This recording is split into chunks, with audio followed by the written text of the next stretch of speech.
Hello दोस्तों, स्वागत है हमारे YouTube चैनल बिकम टॉपर पर। और हम लोग अपनी फिजिक्स की क्लास में पढ़ रहे थे यूनिट 13 नाभिक, जिसमें हम पहली क्लास में हम पढ़ चुके थे इलेक्ट्रॉन, प्रोटॉन, न्यूट्रॉन और समस्थानिक, समभारिक, समन्यूट्रॉनिक क्या होते हैं, इन सभी के बारे में हमने डिटेल से डिस्कस किया था पहली क्लास में। और आज की क्लास में हम लोग पढ़ने वाले हैं रेडियो एक्टिविटी के बारे में, यानी रेडियो सक्रियता क्या होती है, और उसके साथ ही साथ अल्फा क्षय, बीटा क्षय और गामा क्षय क्या होते हैं, यानी alpha decay, gamma decay, beta decay क्या होते हैं, इनके बारे में भी हम डिटेल से डिस्कस करने वाले हैं आज की क्लास। और थर्ड वीडियो में हम डिस्कस करेंगे नाभिकीय विखंडन, नाभिकीय संलयन और नाभिकीय रिएक्टर के बारे में। तो इस 3 पार्ट्स में हमारी ये जो यूनिट है 13 वो कंप्लीट हो जाएगी। और हमने आपको पहले ही बताया जो हमारी यूनिट 12 और यूनिट 14 है, दोनों आपको हमारे टेलीग्राम चैनल पर दोनों की PDF लास्ट फेब तक अवेलेबल करा दी जाएंगी और वहाँ से आप उनको पढ़ सकते हैं, क्योंकि ये दोनों जो यूनिट्स हैं वो थ्योरेटिकल यूनिट है, तो इसलिए आपको इनको डायरेक्ट टेलीग्राम चैनल से PDF के रूप में ही वहाँ से पढ़ लेना है। तो चलिए स्टार्ट करते हैं आज की क्लास को। और सबसे पहले देखते हैं जो हमारा टॉपिक है रेडियो सक्रियता क्या होती है, रेडियो एक्टिविटी क्या होती है। तो अल्फ़ा, बीटा और गामा, अल्फ़ा, बीटा, गामा, ये 3 तरंगें होती हैं जिनकी लगातार निकलने की प्रक्रिया को ही रेडियो सक्रियता कहा जाता है। और जिन पदार्थों से ये अल्फ़ा, बीटा, गामा जो रेज हैं वो निकलती हैं, तो इन पदार्थों को कहा जाता है रेडियो एक्टिव पदार्थ।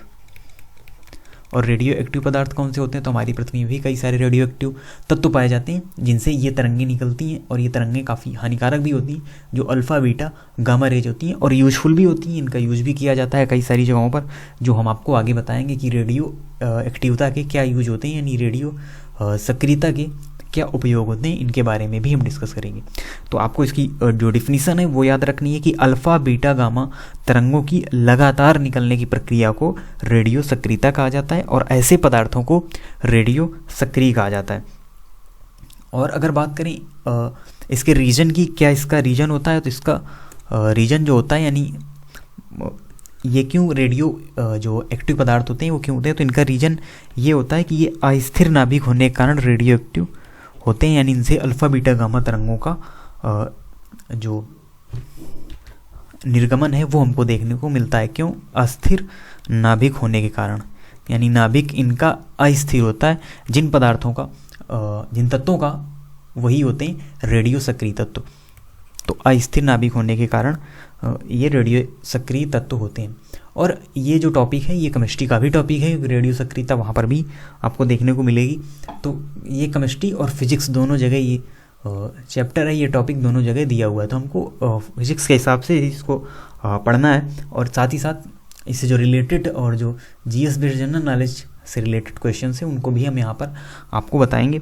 जैसे कि आपके कोर्स में ये नहीं है, लेकिन इसको जो मापा जाता है, यानी इंस्ट्रूमेंट होता है इसको मापने का, जिससे अल्फ़ा, बीटा रेज मापी जाती हैं, उस इंस्ट्रूमेंट का क्या नाम होता है, तो उस इंस्ट्रूमेंट का नाम होता है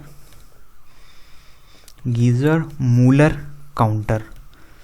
तो ये एक प्रकार का इंस्ट्रूमेंट होता है जिससे अल्फ़ा, बीटा जो रेज होती हैं उनको नापा जाता है, जिसे शॉर्ट में GM काउंटर भी कहा जाता है। तो ये GS बेस्ड सवाल है, ये आपके कोर्स में नहीं है कि इसको किस इंस्ट्रूमेंट से मापा जाता है, आपको यहाँ पर केवल डिफिनीसन याद रखनी है, इसका कारण याद रखना है, किस कारण से ये जो रेडियो एक्टिव पदार्थ हैं वो होते हैं। अब हम देखते हैं यूनिट ऑफ रेडियो एक्टिव, यानी रेडियो सक्रियता, रेडियो सक्रियता के मात्रक कौन कौन से होते हैं। तो कई सारे मात्रक होते हैं रेडियो सक्रियता के, यानी रेडियो एक्टिविटी के, जिसमें सबसे पहले तो हम बात कर लेते हैं रेडियो सक्रियता की खोज की, और किसने रेडियो एक्टिविटी इसको नाम दिया। तो रेडियो एक्टिविटी ये डिस्कवर्ड, यानी इसकी खोज की गई थी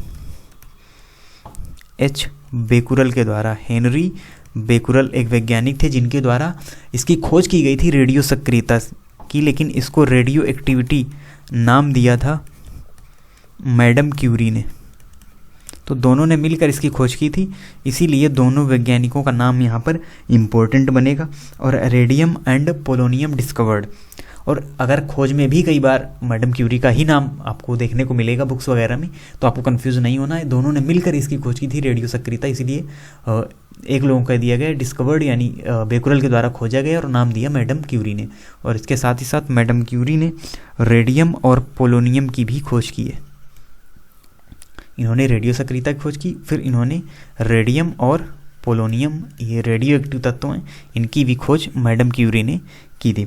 और अगर बात करें इसके मात्रक की, तो अब देखिए मैडम क्यूरी ने खोज की है तो उनके नाम पर ये मात्रक का नाम होगा, यानी क्यूरी इसका मात्रक होता है और बेकुरल भी इसका मात्रक होता है। और उसके साथ ही साथ रदरफोर्ड, ये भी इस रेडियो सक्रियता का मात्रक होता है। और बात करें बेकुरल की, तो बेकुरल इसकी एसआई यूनिट है, यानी एसआई मात्रक होता है बेकुरल। और क्यूरी भी मात्रक होता है रेडियो सक्रियता का, रदरफोर्ड भी मात्रक होता है रेडियो सक्रियता का। और आपको याद रखना है खोज की थी बेकुरल ने, नाम दिया मैडम क्यूरी ने। तो ये इससे रिलेटेड इन्फॉर्मेशन थी, रेडियो एक्टिवता क्या है और रेडियो सक्रियता क्या है और उसके मात्रक कौन कौन से हैं। अब हम आगे बढ़ते हैं और देखते हैं रेडियो सक्रियता के प्रयोग, यानी कहाँ पर रेडियो सक्रियता का यूज किया जाता है। तो यूरेनियम 38 इसका प्रयोग किस लिए किया जाता है? पृथ्वी की आयु पता लगाने के लिए। तो ये रेडियो एक्टिव तत्व है यूरेनियम 38। तो यूरेनियम 238, यूरेनियम 238 इसका यूज किया जाता है पृथ्वी की आयु का पता लगाने में। और इसे यूरेनियम डेटिंग के नाम से भी जाना जाता है। जैसे कि कार्बन डेटिंग होती है पेड़ पौधों की आयु का पता लगाने के लिए, C14। तो जो C14 होती है ये होती है कार्बन डेटिंग, इससे पौधों की उम्र का पता लगाया जाता है। और जो यूरेनियम 238 होती है इसके द्वारा, यानी यूरेनियम डेटिंग कहा जाता है, यूरेनियम 238 का इसमें यूज किया जाता है पृथ्वी की आयु का पता लगाने के लिए। और अगर हम आगे बात करें तो जो सोडियम होता है यानी Na24 यानी सोडियम, इसका प्रयोग किया जाता है रक्त का प्रवाह पता लगाने में। ये रक्त का प्रवाह हो रहा है कि नहीं हो रहा है इसका पता लगाने के लिए सोडियम 24 का उपयोग किया जाता है। और कोबाल्ट 60 इसका यूज किया जाता है कैंसर का पता लगाने के लिए।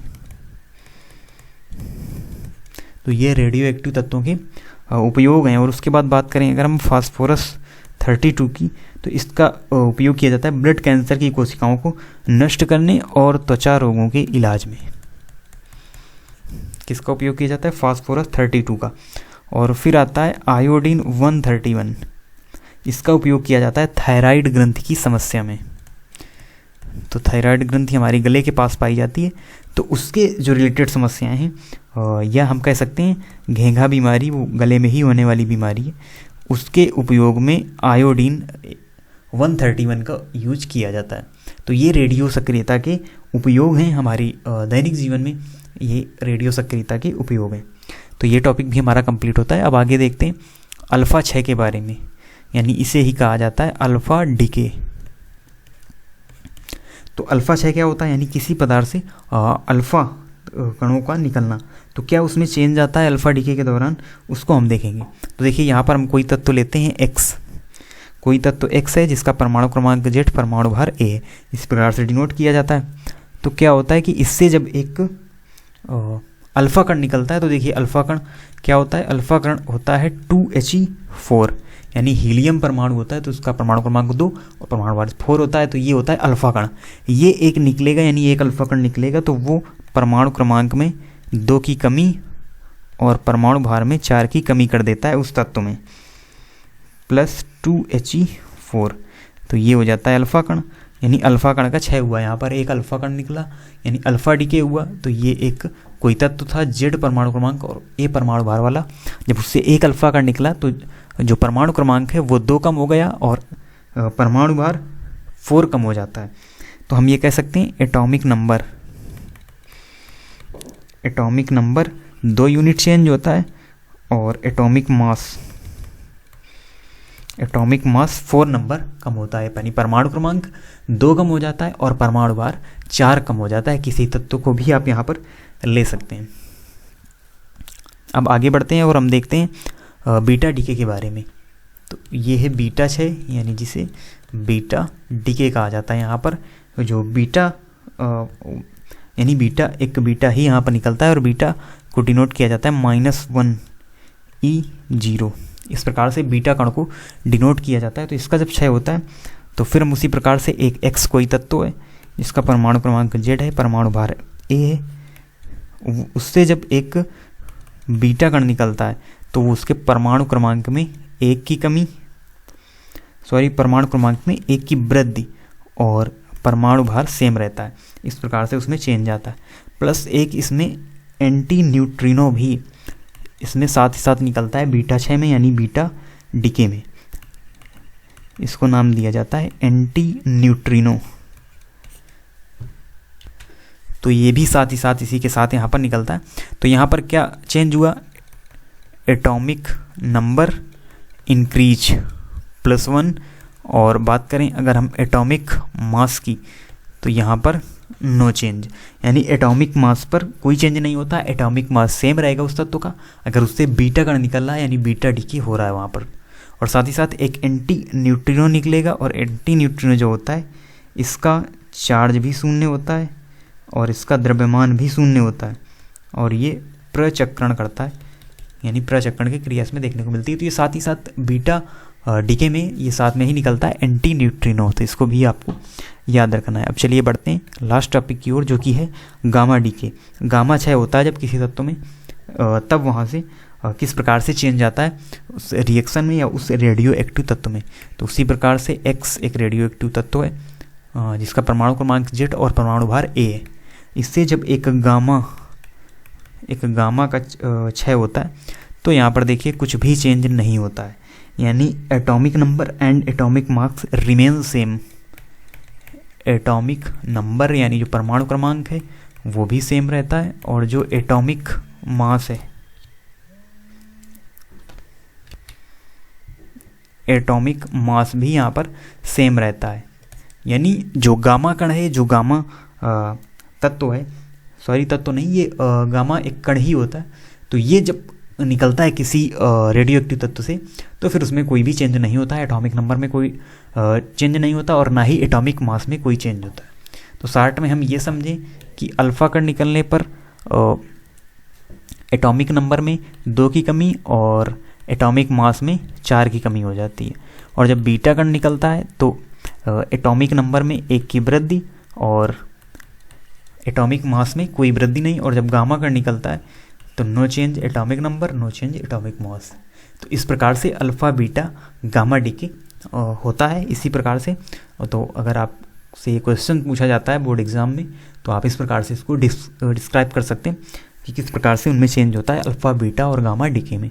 तो ये ऑल ओवर टॉपिक था हमारा आज की क्लास का। अब इसकी नेक्स्ट क्लास में हम लोग डिस्कस करेंगे नाभिकीय विखंडन क्या होता है, नाभिकीय संलयन क्या होता है, और परमाणु बम, हाइड्रोजन बम और नाभिकीय रिएक्टर के बारे में डिटेल से डिस्कस करेंगे नेक्स्ट क्लास में।